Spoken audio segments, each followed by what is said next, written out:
পাওয়ার কথা ছিল। যাই হোক, সন্দীপ ঘোষ অ্যারেস্ট হয়েছে আপনারা সকলেই জানেন। সেই হলো সব থেকে পালের গোদা, যে কার মদতপুষ্ট সকলেই জানেন। আজকের কিছু মনে করবেন না, আজকের একথা বলতে বাধ্য হচ্ছি, তৃণমূলের লোক সমর্থক এখানে হয়তো আছেন, সরকারি কর্মী, বেসরকারি সাধারণ মানুষ হতে পারে, তারাও প্রতিবাদ মিছিল করেছে। অনেকবার দেখেছি, বাড়িপুরে বিভিন্ন জায়গায় দেখেছি, তারা কথায় কথায় বলেছে we want justice, we want justice. আচ্ছা, we want justice to whom? We want justice from whom? আমরা কার কাছে প্রতিবাদ চাইছি? কার থেকে প্রতিবাদ চাইছি তিলোত্তমা খুনের বা ধর্ষণের? আরে বাবা, যে নিজে সন্দীপ ঘোষকে আড়াল করে, ছাতা ধরে, টাকা দিয়ে উকিলের, মোটা টাকা সরকারি তহবিলের টাকা দিয়ে উকিলের খরচা দেয়, তাহলে তাদের আমাদের প্রতিবাদটা তার কাছে হওয়া উচিত। তাহলে চোরের মায়ের তো বড় গলা হয়ে গেল না?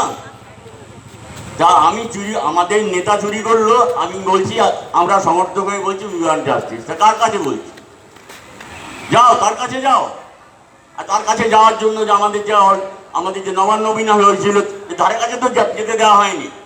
সেটা তো শান্তিপূর্ণ মিছিল ছিল। তারা কি বন্দুক পিস্তল নিয়ে গেছিল নাকি? তারা তো নিয়ে যায়নি। তাদেরকে উল্টে জল কামান, টিয়ার গ্যাস, লাঠিচার্জ নানানভাবে করা হয়েছে।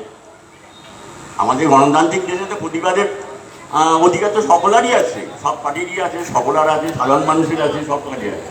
যে ক্ষমতা থাকুক তার বিরুদ্ধে সে যেমন প্রতিবাদ করতে পারে, যারা ক্ষমতা নেই তারাও প্রতিবাদ করতে পারে, গণতান্ত্রিক দেশ এটা।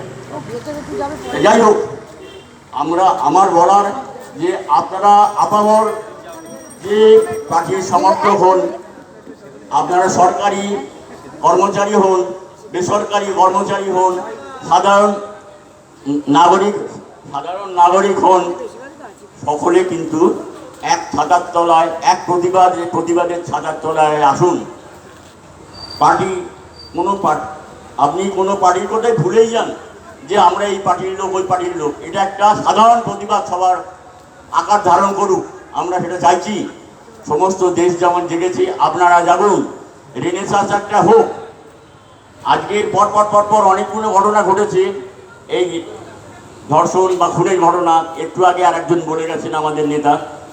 তা আজকের এটা একটা বড় ঘটনা, যে সব থেকে আমাদের সমাজের সেবা করে, যে মেয়েটা সব থেকে নিরীহ, সব থেকে সমাজসেবক সেবিকা, যে মেয়েটা তিলোত্তমা, আজকে সে নৃশংসভাবে খুন হয়েছে 20-25টা লোকের হাতে। ছুঁচো মারার জন্য একটা র্যাডোকিং যথেষ্ট, তার জন্য কামান লাগতে লাগে না। একটা নিরীহ মেয়েকে মারার জন্য 20-25টা লোকের দরকার লাগে না। এই খুন ছিল সম্পূর্ণ পরিকল্পিত, এবং অনেক দিন থেকে এই ষড়যন্ত্রের পরিকল্পনা তৈরি হয়েছিল। কারা কারা জড়িত ছিল সব ধীরে ধীরে সব আপনারা জানতে পারবেন। সিবিআই অনেকটা সময় নিয়ে ফেলেছে, ধীরে ধীরে আপনারাও সব জানতে পারবেন। নমস্কার। আমার একটু স্লোগান দিয়ে দাও একসাথে। এই মিনা এখানে স্লোগান দিচ্ছি।